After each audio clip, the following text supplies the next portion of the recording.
ब्रह्ममुरारिसुरार्चितलिङ्गं निर्मलभासितशोभितलिङ्गम्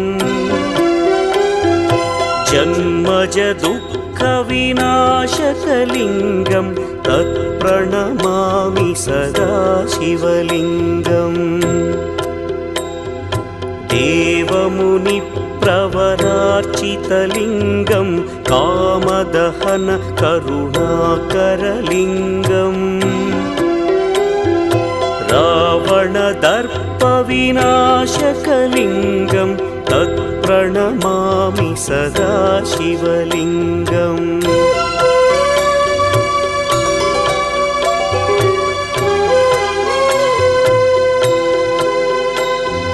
सर्वसुगन्धसुलेपितलिङ्गं बुद्धिविवर्धकलिङ्गं